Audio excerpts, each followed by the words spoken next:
известных нам 5 мифических этнонимов, 3 из них – Авхат, Паралат, Сколот, имеющих статус воинов и царей, прослеживается суффикс множественного числа хат, ат, от.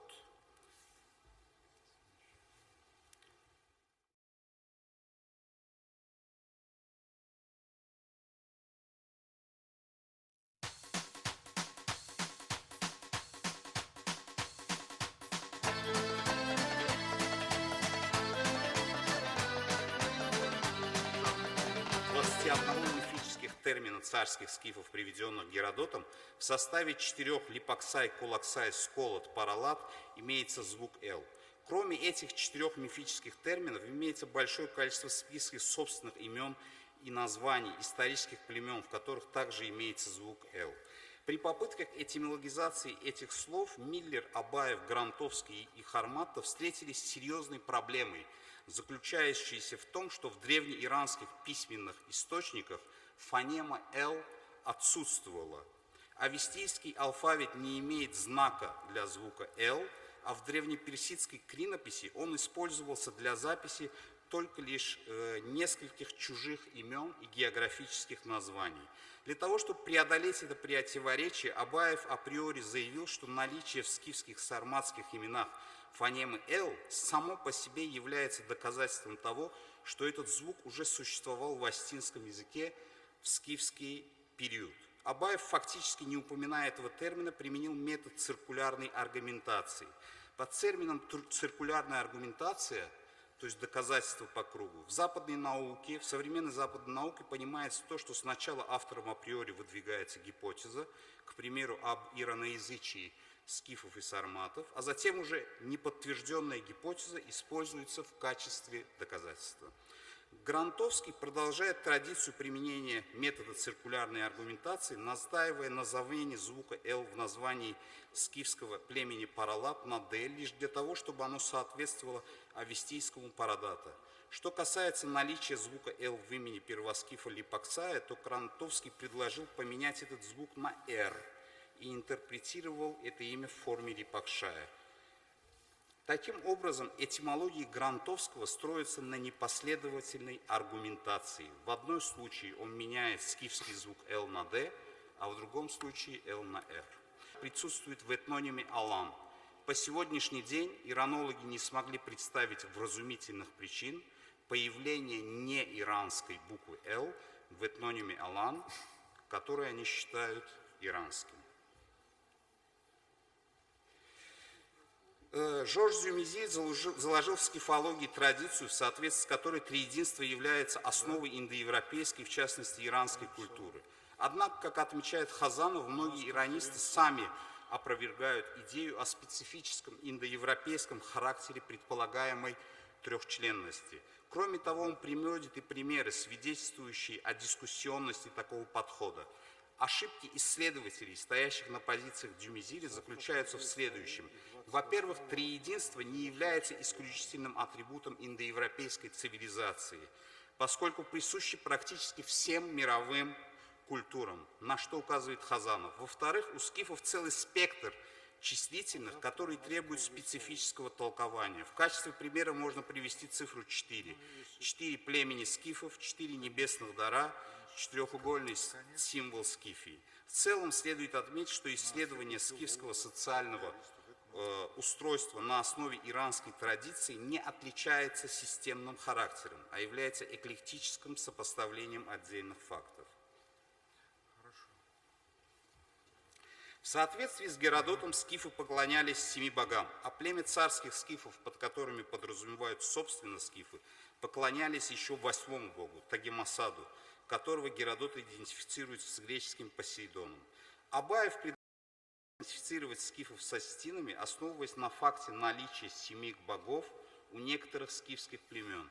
Он отмечает, что семибожная схема является традиционной для индоиранских народов и в качестве примера приводит цифру 7 в зороастризме и ведах.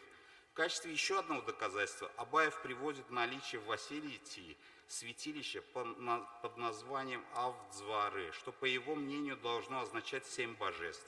При этом в качестве источника Абаев ссылается на Миллера. Обращение к работе Миллера показало, что, во-первых, Миллер это название переводит не как 7 богов, а как 7 святых. Абаев небрежно переделал это в 7 божеств. Во-вторых, Миллер сообщает, что это святилище является церковью, то есть христианским святилищем.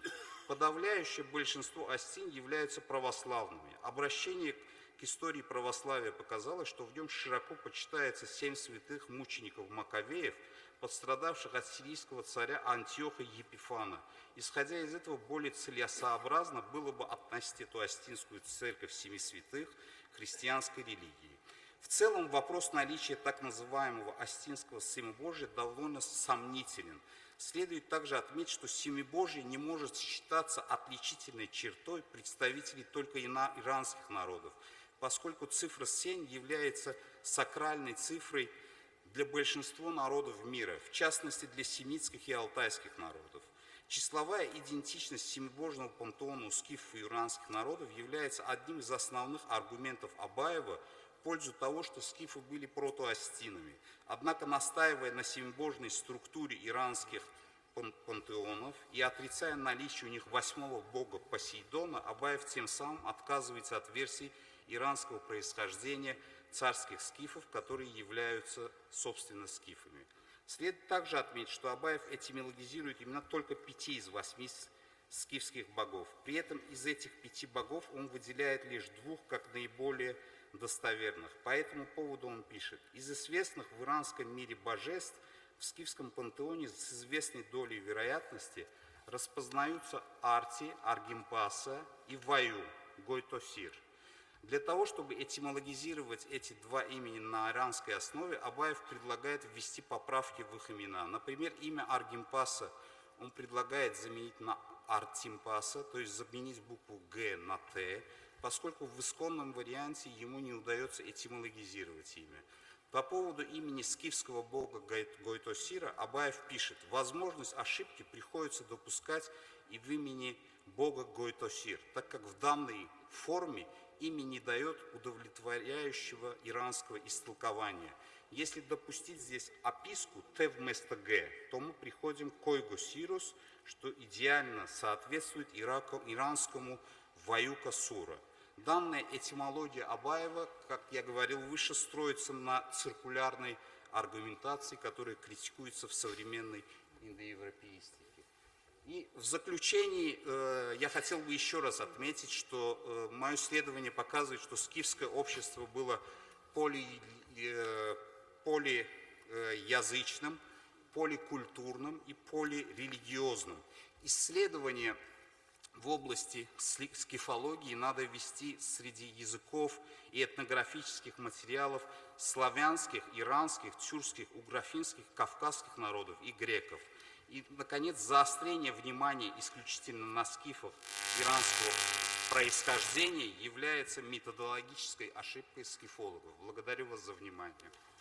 Спасибо большое за интересный доклад.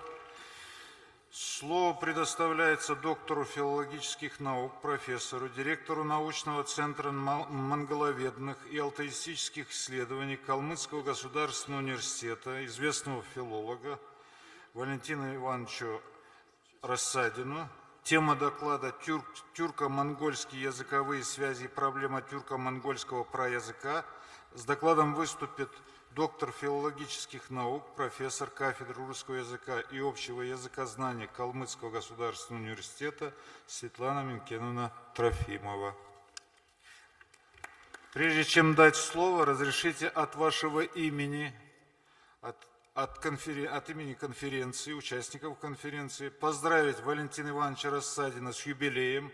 Ему 12 ноября исполнилось 75 лет. Разрешите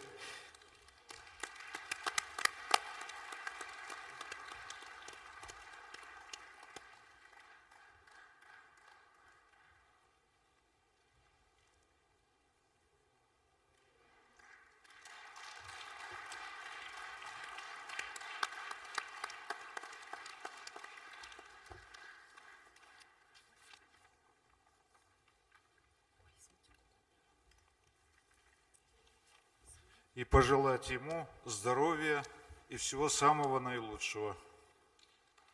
Пожалуйста, Светлана Минкеновна.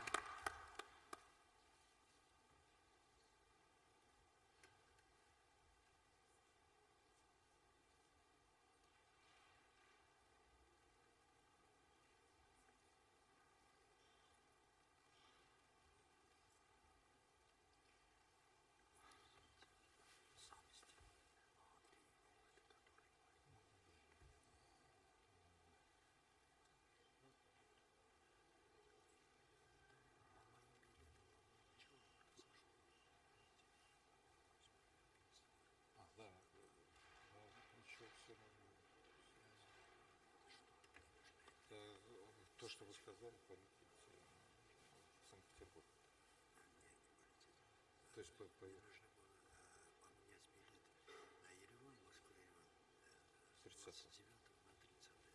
Хорошо,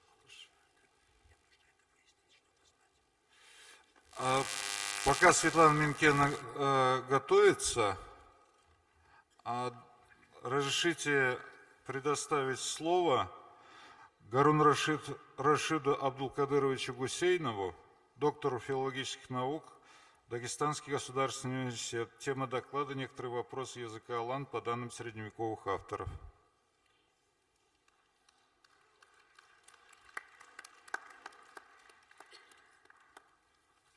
Вот ее, это там.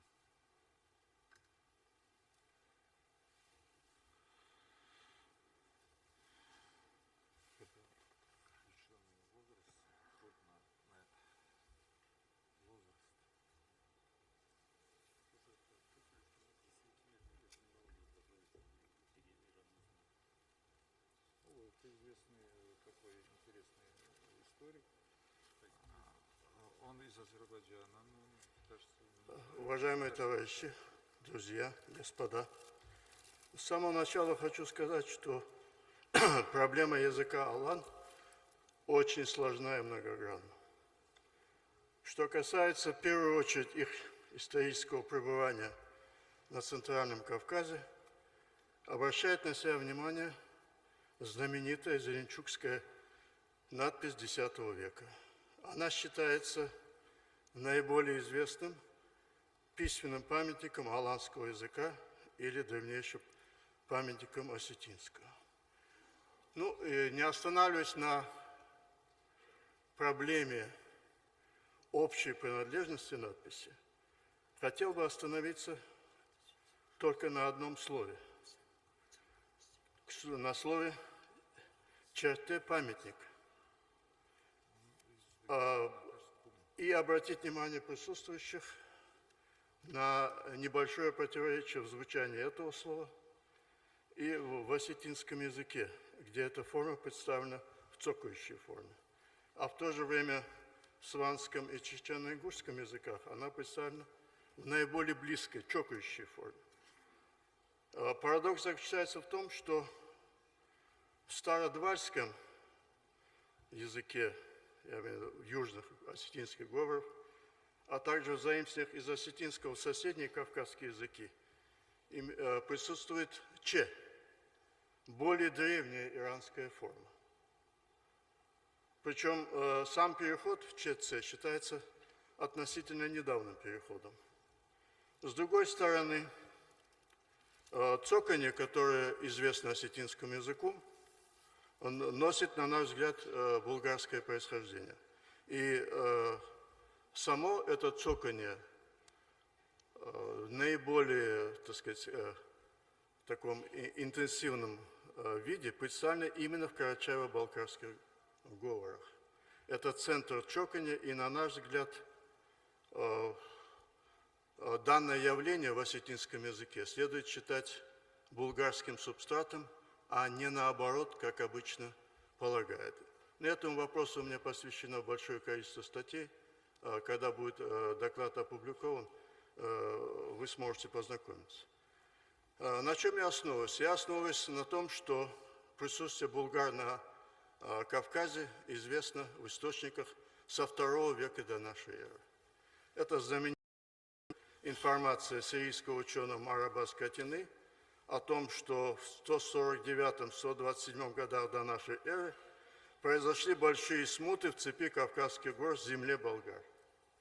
А термин «балкар» является первичным по отношению к слову «болгар».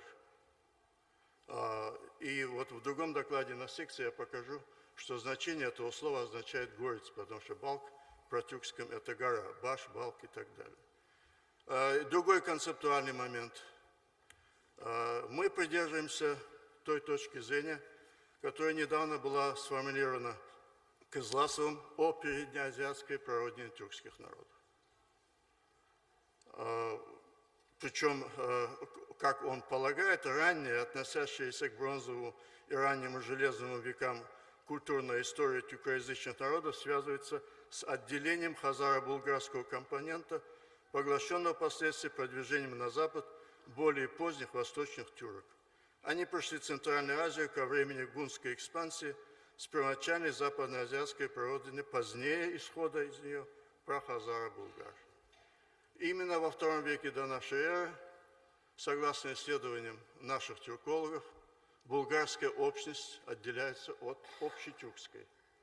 Возникает вопрос в необходимости уточнить тот ареал, где произошло это отделение. Кроме того, традиционная иранская этимология термина «алан» вызывает большие сомнения. Я не буду высказывать, так сказать, чисто лингвистический материал, чтобы не утомлять присутствующих. В одной из статей я это показал.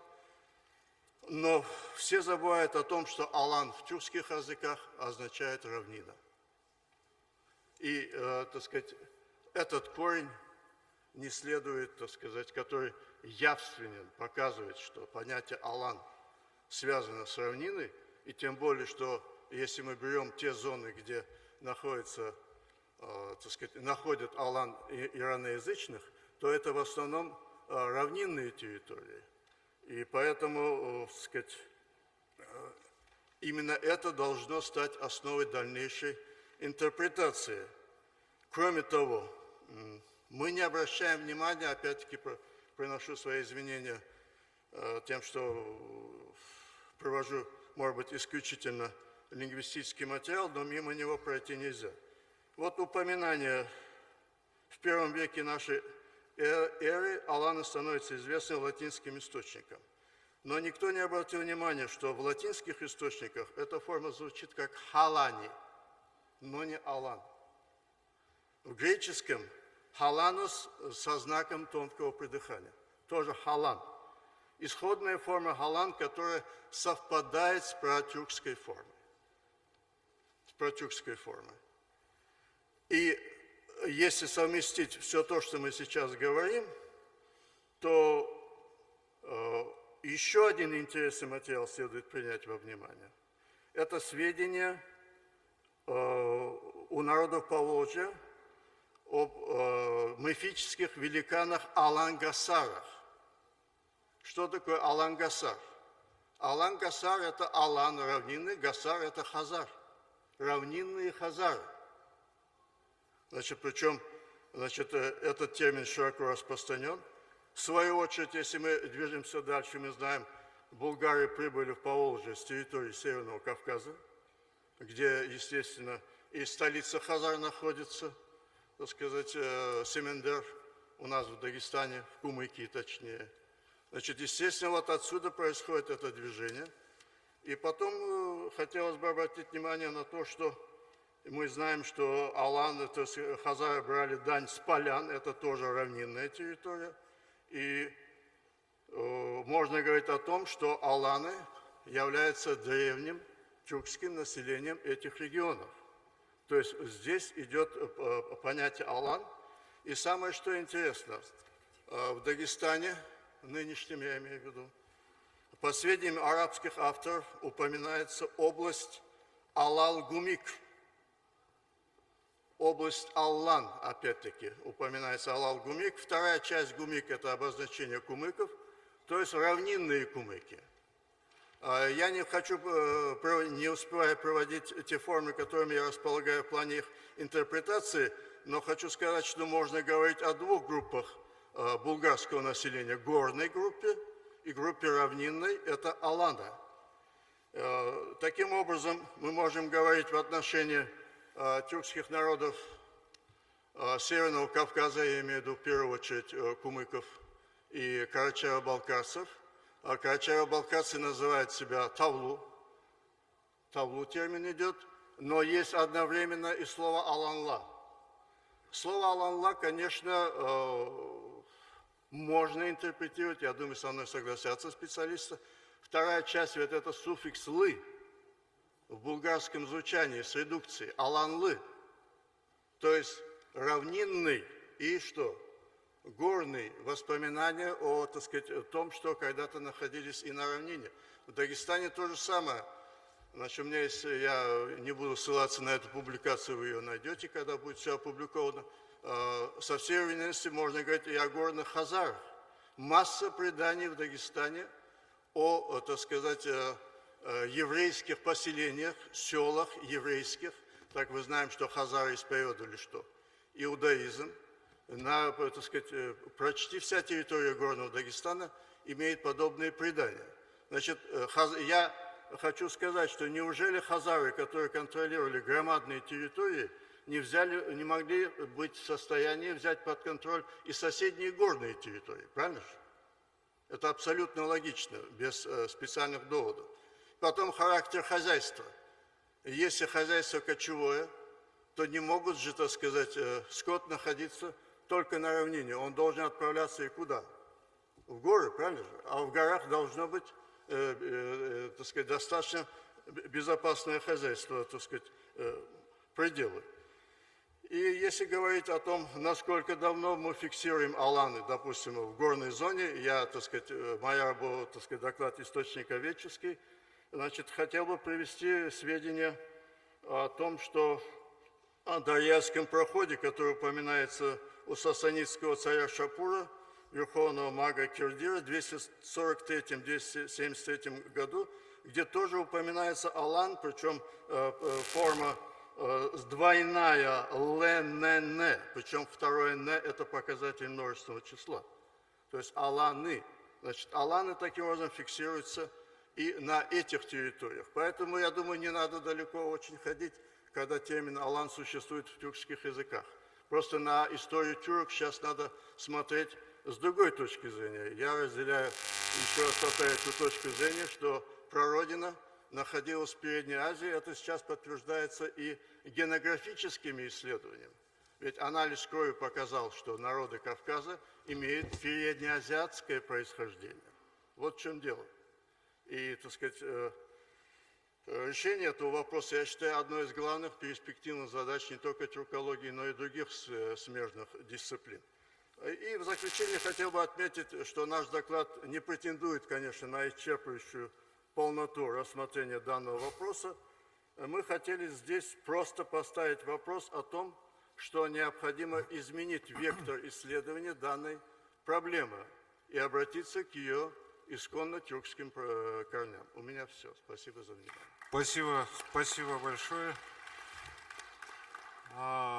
Прежде чем Светлана Минкевна, будьте любезны, ваш доклад подготовлен Валентином Ивановичем Рассадиным. Тема доклада «Тюрко-монгольские языковые связи и проблема тюрко-монгольского проязыка». Пока Светлана Минкевна идет на трибуну, к нам поступило, значит, приветственное письмо от Национальной академии наук Грузии. Национальная академия наук Грузии сердечно поздравляет всех участников международной конференции «Этногенез. История, язык и культура карачаево-балкарского народа». Данный форум, несомненно, является важным событием в научной жизни всех кавказоведов. Впечатляет и география участников конференции. Карачаи и Балкария не только добрые соседи Грузии, но и генетически близкие родственные народы на протяжении веков, демонстрируя дружбу и братство. И далее говорится о том, что принять участие по болезни член-корреспондента Академии наук Грузии лорд Кипанидзе не может и желает успеха в работе всех участников конференции вице-президент Национальной академии наук Грузии, председатель Национального комитета историков Грузии, академик Митревели. Светлана Минкевна, прошу. Уважаемый президиум, уважаемые коллеги, я приношу глубочайшее уважение за такое, мне крайне неудобно, видимо, я растерялась, мне нужно было читать доклад профессора Валентина Ивановича Рассадина. Извините, пожалуйста. Тюркские и монгольские языки, как известно, вместе с тунгусо-маньчжурскими давно уже считаются родственными и объединяются в одну так называемую группу алтайских языков. названных так потому, что формирование их происходило якобы в обширной географической зоне Алтая. К этим языкам впоследствии стали причислять корейский и японский язык. В самом же алтайском языкознании, которое оформилось как самостоятельная отрасль общего сравнительно-исторического языкознания на подлинно научной основе лишь в XVIII веке, вопросы лексикостатики почти не разработаны. Поэтому в исследованиях алтаистов не освещаются хронология существования алтайской языковой общности и времени ее распада. В алтаистических работах нет также единства взглядов на процесс распада алтайской общности. Владимирцев считал, что протоалтайский язык сначала разделился на две ветви – на тюрко-монгольский язык основу и на тунгуссо-маньчжурский проязык. От тюрко-монгольского проязыка впоследствии образовались тюркские и монгольские языки основы. Таково же мнение придерживался и Баскаков. Рамстед выделяет из алтайской языковой общности тунгуссо-маньчжуро-монгольский проязык отдельно от тюркского и включает число алтайских языков также и корейский язык. Вслед за Рамстедом Поппе тоже делит алтайский язык основу на две ветви. Первая на тюрко-монголо-тунгуссо-маньчжурскую языковую общность, которая впоследствии разделилась на прототюркский язык, и монголо-тунгуссо-маньчжурскую языковую общность. Вторая ветвь на древнекорейский, из которого изолированно развился современный корейский язык. Древнекорейский язык первым выделился из алтайской языковой общности. Из монголо-тунгуссо-маньчжурской языковой общности впоследствии через протомонгольский и прототунгуссо-маньчжурский языки развились отдельно монгольский и тунгуссо-маньчжурские языки. Как можно видеть, схемы распада алтайской языковой общности, предложенные Рамстедом и Поппе, принципиально отличаются от схем Владимирцева и Баскакова, точку зрения которых разделял, кстати, и Санжеев. Последний возводит тюркские и монгольские языки к одному тюрко-монгольскому проязыку. Это положение было принято в советской алтаистике, что стимулировало в свое время развитие, особенно в исторической тюркологии, специального направления исследований под названием тюрко-монгольское языкознание. При этом активно велись поиски тюрко-монгольского проязыка. Вера в тюрко-монгольскую языковую генетическую общность базировалась на наличии очень большого количества лексических соответствий, наибольшего среди алтайских языков. К совершенно иному пониманию процесса и результата развития алтайских языков пришел крупнейший алтаист XX века Котвич. В своей работе, обобщающей его алтаистические исследования, он пришел к выводу о том, что алтайские языки развивались в условиях взаимных контактов, вырабатывая типологически общие черты своего грамматического строя и взаимообогащаясь лексическими элементами.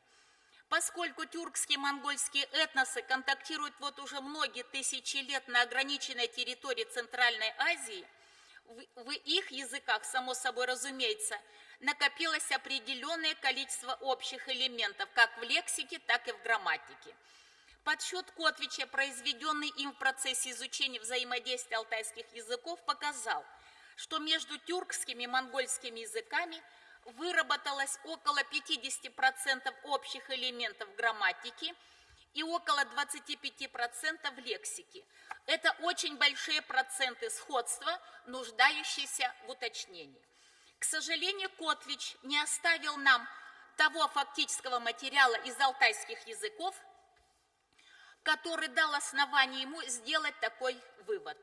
Занятие в течение более чем полувека непосредственно тюркскими и монгольскими языками, причем как в аспекте их практического употребления, так и в плане исследований их звукового, грамматического и лексического строя, их диалектных систем не только при синхронном описании, но и при сравнительно-историческом изучении поисков этимологий, исследований взаимосвязей привели профессора Рассадина к пониманию того, что не все так просто и однозначно в области взаимоотношений тюркских и монгольских языков.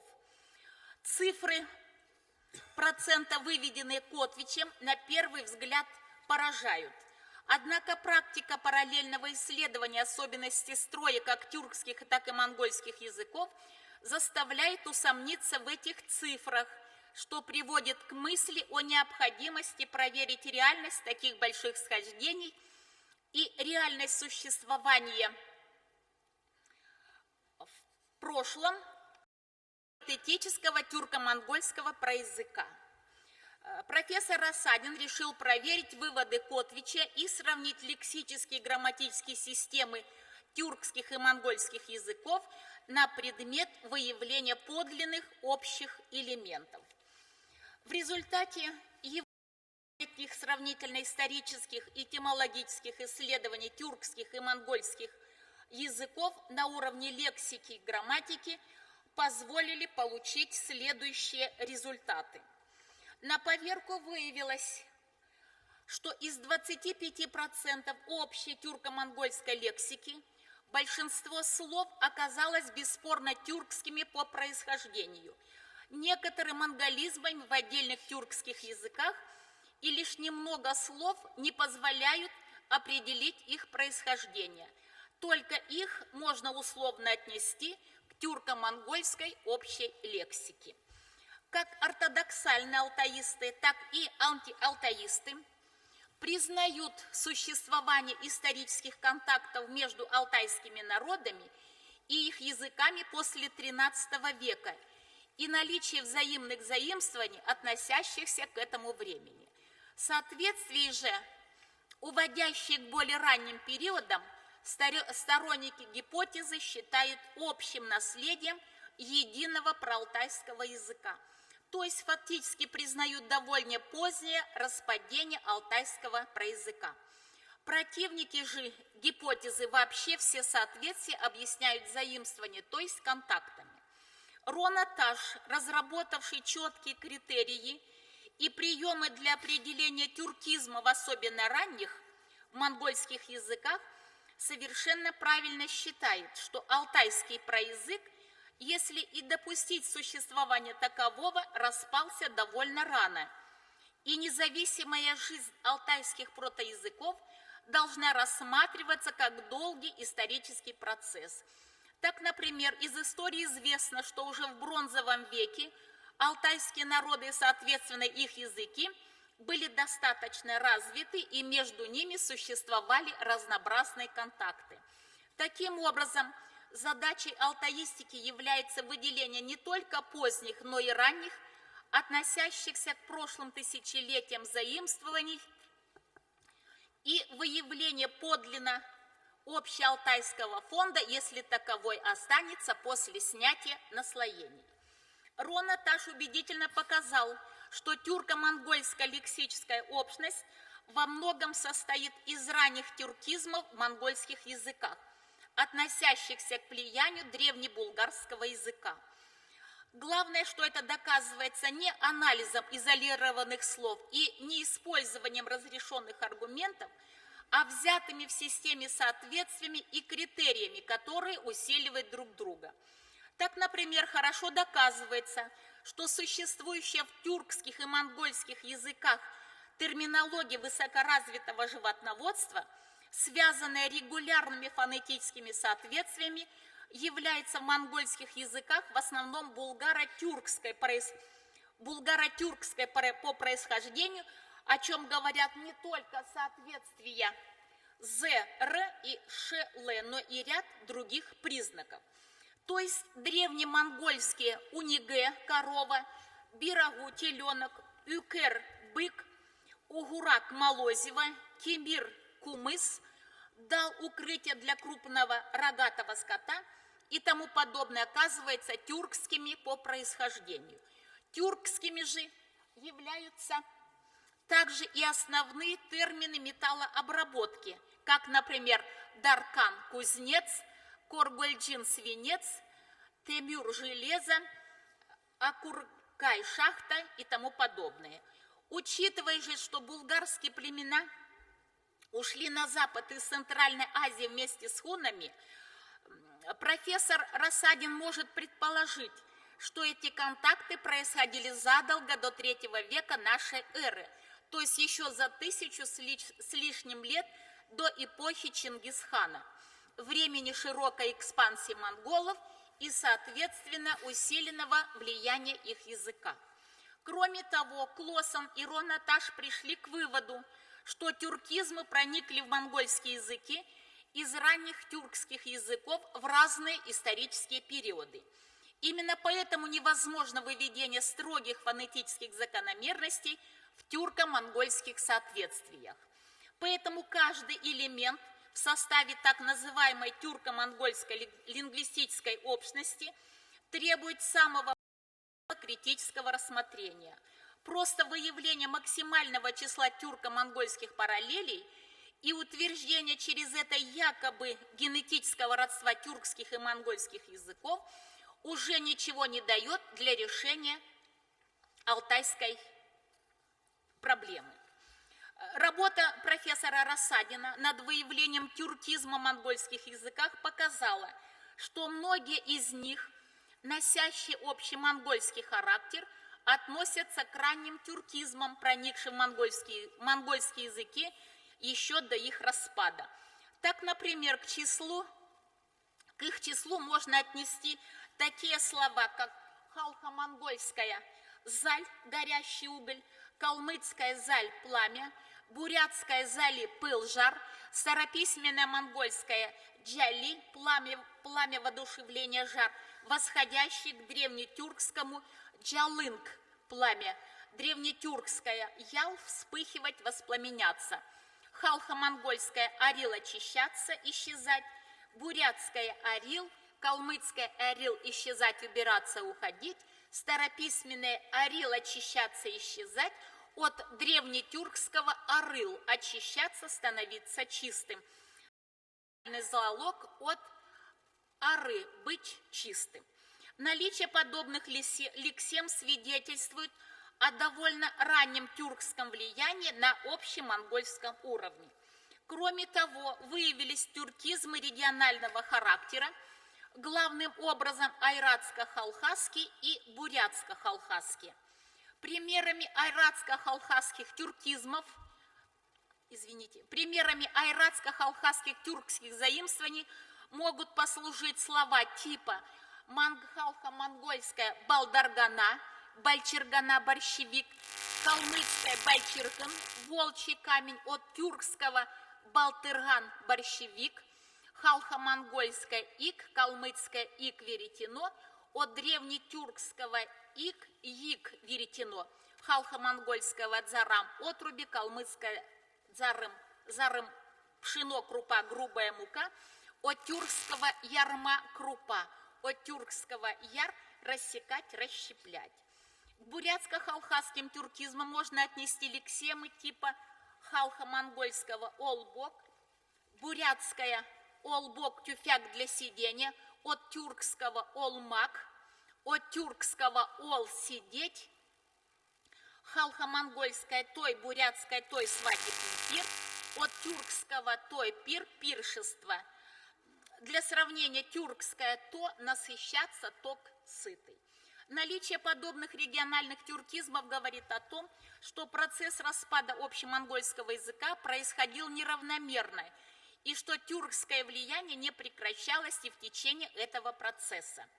О продолжающемся тюркском влиянии на монгольские языки, которое происходило и после распада общемонгольского проязыка, и образование самостоятельных монгольских языков свидетельствует наличие тюркизмов, специфичных для каждого из монгольских языков. Так в халхо-монгольском языке выявляются свои тюркизмы типа асак, хромота у животных, от тюркского аксак хромой, от акса хромать, торомдой копчик, от тюркского турумтай, то же самое итлег пустельга, от тюркского ительги то же самое явлак ушастая сова, от тюркского ябалак, япалак сова. В бурятском языке и в его говорах, особенно западных, тоже выявилось немало специфических тюркизмов.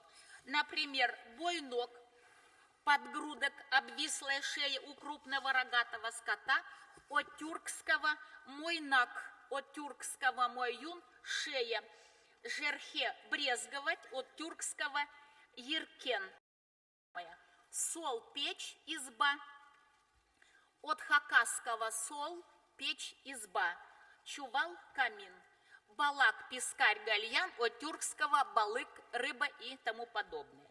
Наибольшее количество тюркизмов обнаружилось в калмыцком языке и в его говорах. Например, такие слова, как бурыш, перец, от казахского буруш то же самое, шалгы, коса для сенокошения, от казахского шалгы то же самое, от казахского шал, косить, рубить. Джилкы, парус, от тюркского елкен, джилкен, от тюркского ель, джиль, ветер. Килик, рубашка, сорочка, от тюркского койлек, рубашка и тому подобное. Подобная лексика отражает уже более поздние тюрко-монгольские контакты. Таким образом, тюрко-монгольская языковая общность в ближайшем рассмотрении оказывается весьма неоднородной. Она состоит минимум из 3 групп.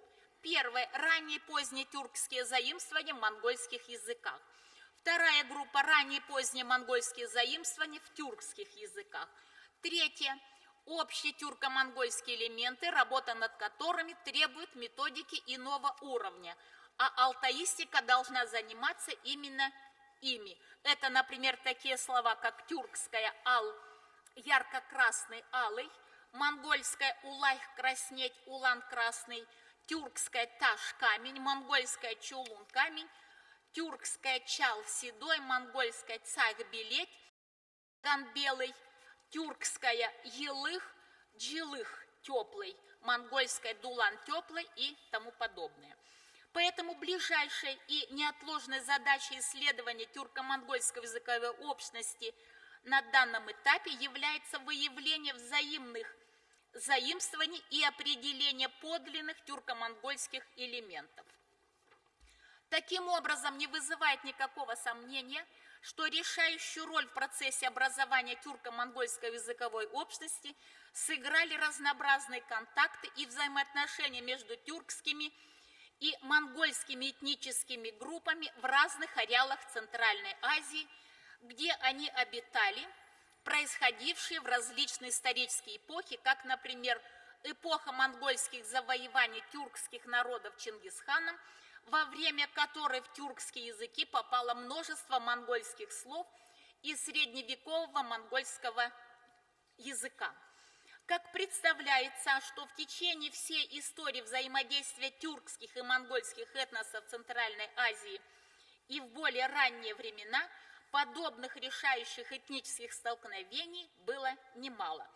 Так, например, как явствует из истории Монгольской Народной Республики, на территории Центральной Азии на рубеже 2 эр противоборствовали 2 степные державы. Это западный хунский каганат, основу которого составляли протобулгарские тюрки, и восточный сянбийский каганат, в основе которого лежали древние монгольские племена, образовавшиеся после распада империи хуннов. После нескольких сражений сянбийцы в конце I века нашей эры разгромили протобулгар, завладев их землями, включив в свой состав часть их этноса, то есть фактически произошла монголизация части тюркоязычных племен. В истории Монгольской Народной Республики об этом сказано буквально следующее, кавычки открываются. После разгрома в 93 году нашего века северных хуннов и слияния их с племенем Сянби, этнический состав последнего изменился. С этого времени под Сянби надо подразумевать не только Дунху, но и Хуну, то есть Сянби стали этнически неоднородным племенем. Это смешение 2 племен нашло свое отражение и в языке. Смешение этнически различных племен и языковых групп на территории Монголии наблюдалось и позже. Но при этом происходило не образование нового языка, а обогащение одного из скрещивающих языков, а именно древнемонгольского, который сохранялся и развивался, сохраняя свой словарный состав за счет других языков, это тюркского и тунгуса-маньчжурского, кавычки закрываются. Как показывает история, данный контакт древнебулгарских и сянбийских племен, зафиксированный в китайских летописях начала эры, привел к появлению нового варианта древнемонгольского языка, сянбийского, обогащенного протобулгарским, тюркским субстратом. Этот древнемонгольский язык, развиваясь, дожил до наших дней в форме современных монгольских языков, сохраняющих те древние булгарские элементы, которые вошли в древнемонгольский язык в ту отдаленную эпоху. Подобные процессы слияния, взаимогощения тюркских и монгольских языков, вероятно, неоднократно происходили и до нашей эры. Так Ронаташ, как уже упоминалось выше, считает, что древние монголы заимствовали молочное скотоводство у древних булгар еще в эпоху бронзы. Таким образом, Рассадин приходит к выводу, что именно контакты монгольских и тюркских племен обусловили проникновение еще в древнемонгольский язык большого количества тюркских элементов и смешанный характер монгольского языка, который образовался за счет обогащения монгольского адстрата тюркским протобулгарским субстратом. На слияние двух этносов указывает и составной этноним Ор-монгол, настоящий подлинный монгол, которым называют себя халха-монголы, образовавшийся в результате слияния протобулгарского этнонима Огур, сравни этноним Огус у других тюрков и этнонима монгол. Исследование монгольского влияния на лексику тюркских языков показало, что оно происходило неоднозначно в разных их группах и их ареалах. Влияние монгольского языка происходило в основном в средние века, в эпоху монгольских завоеваний и связано с империей Юань. В это время власть монголов распространялась на огромные территории от Поволжья до Преамурья, включая Китай, Тибет, Среднюю и Переднюю Азию. Поэтому в языках народов, обитавших в этих землях, наблюдается наличие монгольских лексических элементов, характерных для той эпохи. Нет их лишь в тех тюркских языках, носители которых находились вне зоны монгольского влияния, поскольку от носителя рано ушли от непосредственного соприкосновения с монголами. К таким языкам относятся, например, турецкий и чувашский язык. Все остальные тюркские языки имеют следы монгольского влияния в различной степени. Наибольшее количество монгольских элементов монгольского происхождения представлено в якутском и тувинском языках. Причем наличие монголизма в якутском языке связано с вхождением монгольских этнических элементов в состав якутского народа в первом тысячелетии нашей эры, а также обусловлено якутско-бурятскими контактами. Большое количество монголизма в тувинском языке связано с тем, что территория Тувы, начиная с XIII века и до недавнего времени, входила в состав государства монголов, где в течение всего этого времени в качестве государственного языка использовался монгольский язык. Другие сибирские тюрки, долгое время находившиеся под монгольским и айратским влиянием, тоже впитали в свои языки немало количества монгольской лексики. Некоторые тюркские народы Сибири, такие как тафалары и сайоты, а также монголи-цатаны и уйгуро-урянхайцы, живущие непосредственно возле монголов и бурят, испытали сильное влияние со стороны современных бурятского и халко-монгольского языков. Из тюркских языков других групп наибольшее влияние средневекового монгольского языка выявилось в современных кыпчакских языках, казахском, каракалпакском, нагайском. Причем в языке казахов, живущих в Монголии и Синьцзяне, отмечается сильное влияние современного монгольского языка. Значительное монгольское влияние, относящееся к эпохе Средневековья, представлено и в современном киргизском языке. Немало монголизмов также в уйгурском языке, причем характеризующиеся чертами как средневекового, так и современного монгольского языка. Немало монголизмов, относящихся к средневековому монгольскому языку, представлено в татарском и башкирском языках, в тюркских языках Северного Кавказа, а также в туркменском и азербайджанском языках. Сравнение грамматических элементов тюркских и монгольских языков на уровне аффиксального словообразования, формообразования словоизменения показало их типологическое сходство, но никак не материальное. Выявилось лишь с десяток общих тюрко-монгольских словообразовательных моделей при огромном количестве разностных элементов. Среди аффиксов формообразования обращает на себя внимание общий тюрко-монгольский родительный падеж «ын», а также местный падеж «да» и общая форма выражения усиления качества у прилагательных цвета типа тюркского капкара, монгольское хабхар, черный-причерный. Системы причастия, идеи причастия в тюркских и монгольских языках организованы по разным принципам и не имеют совпадений, за исключением 3 форм деепричастий явно тюркского происхождения, представленных в старописьменном монгольском языке. Системы словоизменительных форм в тюркских и монгольских языках сформированы по разным принципам и практически не имеют совпадений.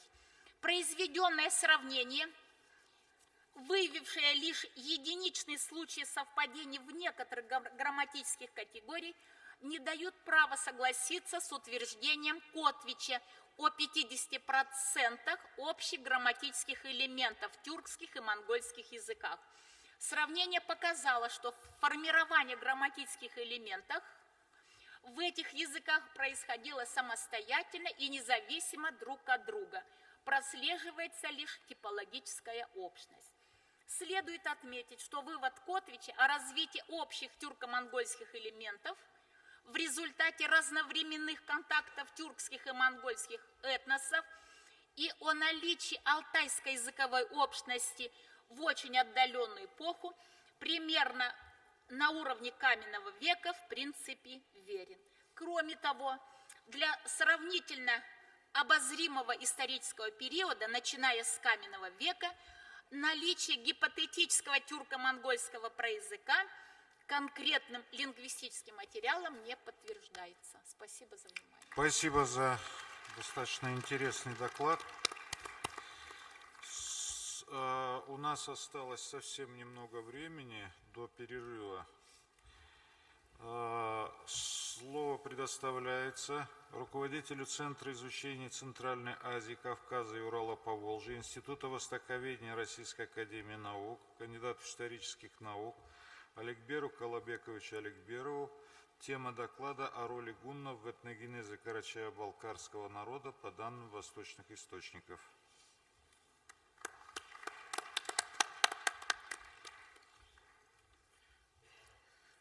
Да, мне выпала очень сложная задача перед обедом читать доклад. Но я постараюсь это сделать более-менее живо. Вот, и представлю вам самые основные параметры доклада, основную информацию с точки зрения источниковедения арабистического. И если какие-то будут вопросы и более, так сказать, предметное обсуждение, предлагаю завтра на круглый стол, где будет доклад уже, так сказать, уже более предметный. Прежде всего, вот, обратите внимание на изображение черепа. Это искусственная деформация, так пеленали, считается, что это гунский череп. Ясно, что под гуннами это, так сказать, действительно, они даже внешне отличались. эти гунны, но те гунны, которые были на Северном Кавказе, они немножко другие. И мы говорим гунны, это достаточно условное обозначение, потому что действительно этот конгломерат племен, родоплеменных сообществ представлял собой действительно большой, очень она была разнородна. И поэтому в исторической литературе их называют гунносавирами. Значит, прошу следующий. Вот карта, где мы видим, значит, собственно, территорию гунносавиров или этой страны, которая называется, так сказать, страной гуннов. Это не только область за Дербентом, но достаточно широкая, когда оседали разные потоки тюрков, тюркских кочевников, и не только тюркских, но графинских и других. Они, так сказать, доходили до, собственно, хребта Кавказского и оседали на равнине и предгорье, поскольку, как говорит Захарий Риттер, они жили в кибитках и, соответственно, так высоко в горы не могли пробираться. Следующая карта, пожалуйста. И здесь мы видим границы хазарского влияния в середине 7-го, середине 9 веков. Середина, собственно, центральная часть, так называемой исторической Хазарии, это, собственно, территория страны гуннов, опять же, условно. И дальше расширение этих пределов происходило поэтапно. И мы скажем, что в разных источниках это государственное образование или протогосударственное образование, мы даже не знаем, в какой, так сказать, степени были развиты политические институты этого конгломерата. Назывался в армянских источниках Ашхар-Хонг, страна гуннов буквально, албанские пределы, так сказать, в Дербент-Наме называется Сувар, местная историческая хроника. А вот источники, которые персидского происхождения, сасанидские, которые восходят к сасанидским источникам, вот было интересно, как это называется там, потому что в арабских источниках нет упоминаний прямо о государстве. Или вот так мы считали, что нет такого, так сказать, названия. Есть только название, которое исследователи читают Джидан. Будьте добры. Джидан, следующий слайд. И, значит, Аль-Масуди говорил, что Джидан – это самое могущественное царство. И он говорил, что народ Аль-Баба терпит, значит, много ущерба царства Джидан, народ, который входит в состав земель хазарских царей. И далее столица Джидана – город Самандар. Значит, поскольку исследователи опирались на форму Джидан, который Дегуей, вообще издатели текста Масуди, они основывались на рукописях, двух рукописях, это парижская и булгарская рукопись. Я специально посвятил специальное исследование этой теме и обследовал все рукописные, так сказать, формы написания этих терминов в разных арабских рукописях этого сочинения «Мурудж аз-Захаб». Значит, дело в том, что все известные нам списки этого сочинения, в том числе, значит, вот, парижская и булгарская, они достаточно поздние, это, так сказать, списки нового времени. Автографов нет, поэтому как писали в это время, уже никто не знал, как правильно огласовывать, учитывая, что там может быть разночтения, а разночтения действительно выявились. Дело в том, что Джидан – это далеко не единственная форма написания, будьте добры. Значит, у этого топонима зафиксировано около 8 написаний. Следующий сайт. Значит, это петербургская рукопись, вот, тоже дает Джидан, одна рукопись, вторая рукопись Хайдан. Номера соответствуют инвентарным номерам фонда хранилища. Значит, рукопись каирская Хайдан, причем без диакритической точки. Хидан и Хизан – это формы, которые тоже зафиксированы в двух других рукописях. И, в общем, я предлагаю реконструкцию, поскольку очень часто тексты раннего времени, X века, XI века и даже XIV века, они бывают без диакритики. Сказать, вот, графическая форма абсолютно идентична, это форма, собственно, хунзан. Более того, будьте добры, значит, в местных исторических источниках, упоминается, следующий слайд, значит, у Ат-Табари эта форма стоит хайлану, где хайлан и хайзан, раза, то же самое, как табарсаран и табарсалян. Значит, в арабской рукописной форме достаточно легко перепутать, и переписчик мог это принять за форму. И далее, значит, Зайналь-Абедин Ширвани, он пишет хунз, форму хунз, причем вот в этой форме хунз присутствует вав, где, собственно, не диакритика отмечается, вот этот вторая фонема, то есть первая фонема, а буквой вав. И более того, он сообщает, что хунзы называли Дербент Дамир Капы. Следующее, пожалуйста. Значит, и этнический состав, то есть родоплеменной, точнее, состав гутских пределов приводит сирийский автор Захария Ридер, или псевдозахарий, как его называют. Значит, это отдельно называется хазары, отдельно авары, отдельно савиры. И далее искаженные формы кутригуров, анагуров, сиргуров, угуров. И причем очень важно, что фактически фиксируются все потоки кочевников, которые действительно имели место за несколько столетий до этого. Следующий слайд. Следующий слайд. Значит, два важных события, которые имели место и оказали очень существенное, я бы сказал, решающее, имели значение, и в том числе в этногенезе карачаево-балкарского народа, и вообще тюркских кавказских гуннов, или северокавказских гуннов. Это первое, 567 год, приход тюркутов из Теми на Северный Кавказ. И второе, это, значит, 32 год хиджры, начало арабо-хазарских войн. Следующий. Значит, у нас есть источник очень ценный, это Тараджиб аль-Умам ибн, значит, Мискавейха, который, как считает венгерский исследователь Гриньяши, использовал сасанидский источник. Он считает, что это был Карнамак Анушерван. И, собственно, вот в книге «Деяний Анушервана» описывается подробно, детально, что произошло. Первый пункт. Карнамак, значит, тюрки, обитавшие в Северном крае, которых достигла нужда, довели до Анушервана, что готовы служить, если их обеспечат довольствием, а также дадут им землю в районе Баланджара для кормления.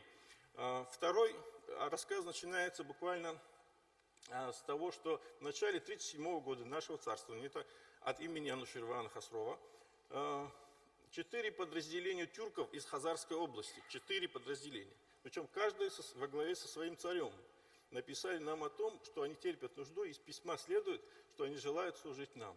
Таким образом, Северный край, гунские пределы, 4 царя, то есть мы представляем, что это, значит, конгломерат этих народов, он все-таки, если, конечно, имеется в виду, если в первом и втором случае имеется в виду 4 подразделения, относятся к этому Северному краю. Далее, значит, следующий. Мы, возвращаясь, значит, к теме, которая обсуждалась, аланы, не аланы, хотим обратить внимание на то, что действительно о долгом периоде сосуществования Аорского объединения, собственно, массагетов на побережье Каспия, и, во всяком случае, источники античные об этом говорят, и Албания. При том, что, значит, Албания – это Арран в среднеписецких источниках, и очень много приводится сведения о албанских воротах или аланских воротах. И очень часто исследователи путают эти два понятия, считают, что имелось в виду. Это врата, так сказать, аранские и так далее. Я сейчас не буду сказать, углубляться в эту тематику, только отмечу, что в среднеперсидском языке, в среднеперсидском вообще графике ра и л и р, они идентично пишутся. Это первое. Второе, значит, зафиксирован в списке назначения Нуширвана титул Аллан-Шах. Аллан-Шах с двумя «л». Этот титул относится к правителю Мугана, совсем другое место. Вот. И причем параллельно существовал Аран-Шахих, это тоже на Восточном Кавказе, параллельное существование этих двух названий. Далее, значит, очень интересно, подождите. Значит, Прокопий Кесарийский называл массагетов, называл их гуннами. Это не значит, что массагеты были гуннами, безусловно, но после нашествия, собственно, тюркутов, видимо, тюрки, кавказские гунны или гунносафиры, они оказались в достаточно сложном положении. И они были вынуждены уйти в горы. И не только, собственно, гунны, но и аланы. Это очень хорошо подтверждается археологическим материалом. Кузнецов это прекрасно показал, в том числе подтвердил в последней своей работе. Факт прохождения и гуннов, и аланов в горы, и во всяком случае гуннов, нуждается в дополнительном изучении. Здесь мы отметим только вот несколько вещей, которые касаются взаимоотношений, и как хазары относятся к... Что такое Хазария, что такое тюрки. Потому что в источниках и значит, Масуди очень часто он говорит, что тюрки не хазары, хазары не тюрки, в то же время говорит, что языки похожи, другие говорят, что языки не похожи. Здесь все-таки, наверное, имеется в виду, что под тюрками понимаются тюркуты, а под хазарами все-таки вот эти северные народы, собственно, гунских пределов. И здесь я не буду дочитать. Вот. Следующий, пожалуйста. Очень важное событие произошло как раз в 1932 году. Хиджры и Ибн аль-Асир описывает подробно, что именно произошло. Дело в том, что в этом году, значит, состоялся первый поход арабов на Баланджар. То есть арабы впервые столкнулись с северными народами. И потерпели, как следствие, сокрушительное поражение. Обстоятельства этого похода очень хорошо описаны от Табари, причем очень живописно. Там описывается, что, значит, в безвыходном положении, значит, арабы кричали такбиры, то есть Аллах Акбар, Аллах Акбар, и они бежали оттуда, еле спаслись в два отряда. Один отряд возглавлял Абу Хурайра, знаменитый передачи хадисов, и Салман аль-Фариси, который тоже знаменитый асхаб. Второй отряд возглавлял Аль-Алькама ибн Кайс, который врата Дербента называются Аль-Алькама. Это очень интересно, но Ат-Табари еще сообщает, что там погибли асхабы, и некоторые асхабы похоронены там же, в Дербенте. Сам Абдуррахман аль-Бахили тоже был убит. Баланджар, значит, защищали тюрки, гунны или хазары, значит, камнеметные машины установлены на стенах. И самое важное, почему, как случилось так, что действительно маленькие, так сказать, тюрки, конгломерат тюркских племен, который обитало вот в этих пределах, который испытывал нужду и который до этого просилась под опеку сасанидского Ирана, не только выдержала удар арабов, который разрушил сасанидский Иран в течение 10 где-то лет, но и сумела не только выдержать этот натиск, но и смогло в течение 300 лет держать эту оборону, фактически на стенах Дербента. Вот. И это прекрасно проясняет вторая часть сообщения Ибн аль-Асира. Тем временем тюрки объединились с хазарами и вступили с мусульманами в кровопролитную войну, в которой был убит Абдуррахман. Соответственно, видимо, после арабского нашествия тюркуты и гунносавиры, они действительно заключили союз, и с этого времени источники не упоминают хазар и тюрков раздельно. Они и говорят либо о хазарах, либо о тюркутах. Более того, в источнике Калан-Катвацы называют князя, значит, Хазар вассалом великого Хакана. Следующий, пожалуйста. И это мы как раз говорили. Да, далее. Следующий. Вот. И здесь, поскольку у меня есть 5 минут, да, насколько я понимаю, я хотел остановиться на термине, который упоминается в источниках. Дело в том, что после того, как гунны, тюрки, народы, которые жили в гунских пределах, были вынуждены под натиском, значит, тюркутов уйти в горы, там образовались новые конгломераты и новые объединения. И одно из таких объединений, видимо, был Сарир. Это, собственно, горцы Дагестана, Нагорный Дагестан, который призвал в силу вынужденного характера, так сказать, ухода этих гуннов в горы, значит, Ибн Саад пишет, что войско правителя Сарира состоит из разноплеменных тюрок. Более того, другие источники упоминают, что там назывались тарханами предводители. Значит, зафиксировано в Дарбанд-Нама, что выше Табар-Сарана расположена область Субаров, а затем идет юг Хакима, которого зовут Филан-Шах. Далее Масуди пишет, что Филан-Шах – это титул правителя, восседавшего на троне, некоторые пишут золотой трон, Сахиб ас-Сарир. И далее, значит, этот термин «юг», который фактически является названием Сарира, огласован как «явук» в списке Гази Мухаммада аль-Ури. Следующий, пожалуйста. Что это за термин? Следующий. Значит, Дербент-Наме дает 3 варианта, разные списки Дербент-Наме. В одном вот действительно юг, в втором явук и третьем тавьяк. Тавьяк, в принципе, то есть это проблема та же самая, это проблема, которая связана с тем, что люди, которые не понимали термины, они не могли их адекватно передавать, и при переписывании многократно происходило, и нужно восстанавливать такие сложные термины с помощью сопоставительного анализа большого количества рукописных текстов.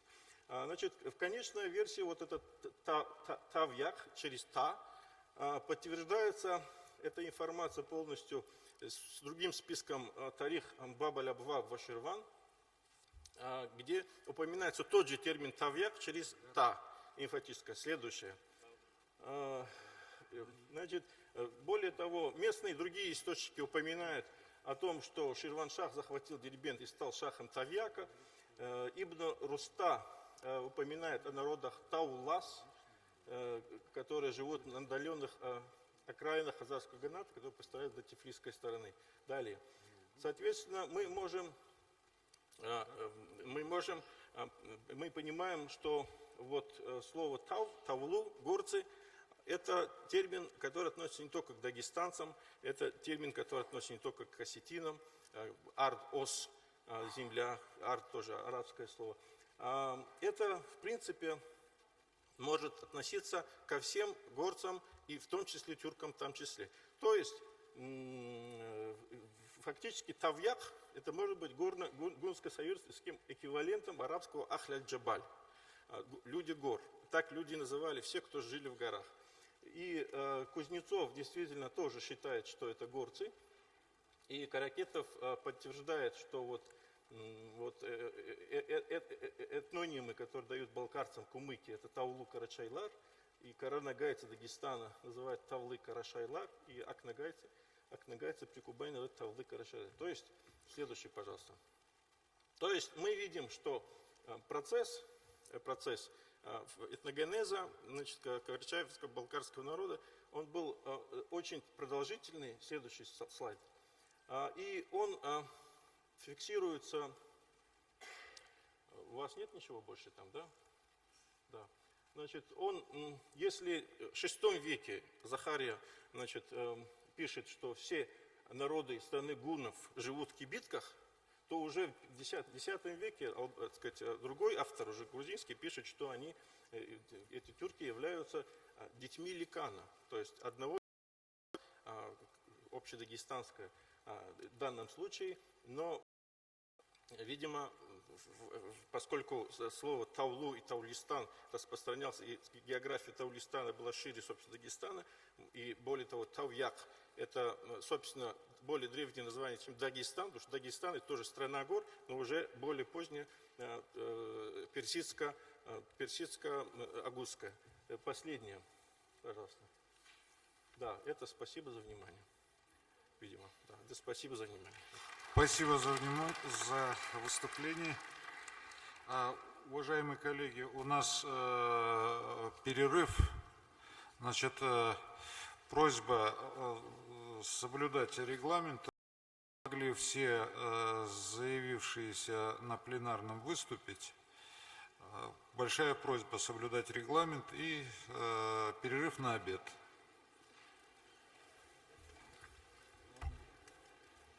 Так, секунду, здесь надо подождать. Немножко, Все можно оставить, запомнить. подождать. С президиумом чуть-чуть подождать.